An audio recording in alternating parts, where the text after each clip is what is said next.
नमस्कार दोस्तों, ज़्यादातर हवाई जहाज़ों में नीले रंग की सीटों का इस्तेमाल किया जाता है क्योंकि नीला रंग चिंता को शांत करता है और डर से छुटकारा पाने में मदद करता है। साथ ही उन लोगों के लिए भी काफ़ी मददगार होता है जो एरोफोबिया नाम के डर से ग्रस्त होते हैं।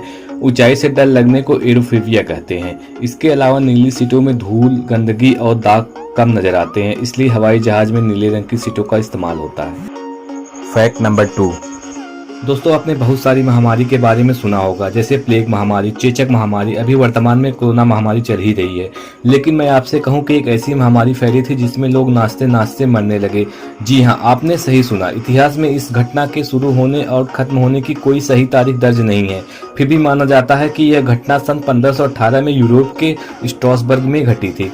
घटना के अनुसार एक दिन अचानक ही स्ट्रासबर्ग में रहने वाली सामान्य सी औरत फ्राउ ट्रॉफी अपने घर से नाचते हुए बाहर आंगन में आ गई। संगीत की कोई धुन आसपास नहीं बज रही थी, लेकिन महिला अपने ही धुन में मग्न थी। उसे एहसास नहीं था कि आखिर वह कहाँ है। आंगन से निकलकर वो सड़क पर आ गई।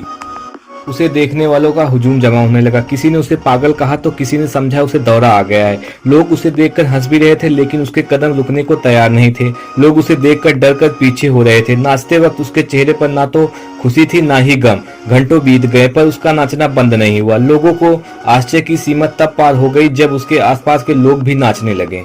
देखते ही देखते सड़क पर करीब 34 लोग नाचने लगे। उनमें से कोई रुकने को तैयार नहीं था। लोगों को नाचने के लिए किसी संगीत की जरूरत नहीं पड़ी। वे एक जैसी ताल में नाच रहे थे। कोई भी खुश नहीं दिख रहा था। सुबह से रात हो गई पर नाचना बंद नहीं हुआ। इनमें से किसी ने भी न खाना खाया न पानी पिया। लोग उन्हें रुकने के लिए कह रहे थे पर ऐसा लग रहा था कि कोई सुन ही नहीं रहा है। दिन के बाद रात गुजरी और अलग दिन और रात गुजरने लगी। तभी कुछ लोग थकान के कारण जमीन पर गिरते समय हांफते हुए दम तोड़ दिया। एक एक करके करीब 15 लोगों की मौत हो गई। फिर भी डांस नहीं रुका। अब प्रशासन की चिंता बढ़ने लगी। नाच रोकने के लिए उस जगह पर आग लगा दी गई। इसके बावजूद नाचने वालों पर कोई असर नहीं हुआ। इस बीच यूरोप के अन्य हिस्सों से भी ऐसी घटनाओं की जानकारियां आने लगी। अधिकांश लोगों ने इसे भूत प्रेत और तंत्र विद्या से जोड़कर देखा, तो कई लोग ने इसे महामारी बताया।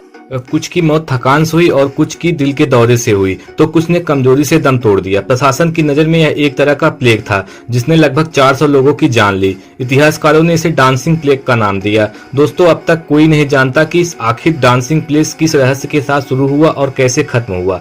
आश्चर्य की बात यह थी कि घटना के बाद उस महिला फ्राउ ट्रॉफी की तलाश करने की कोशिश की गई, लेकिन उसके बारे में कोई सुराग नहीं मिला। दोस्तों, आपको क्या लगता है, ये कोई महामारी थी या किसी भूत प्रेत या तंत्र विद्या की वजह से हुआ था? कमेंट करके जरूर बताएं। ऐसे ही इंटरेस्टिंग वीडियो देखने के लिए हमारा चैनल सब्सक्राइब करें और बेल आइकन को जरूर दबाएं।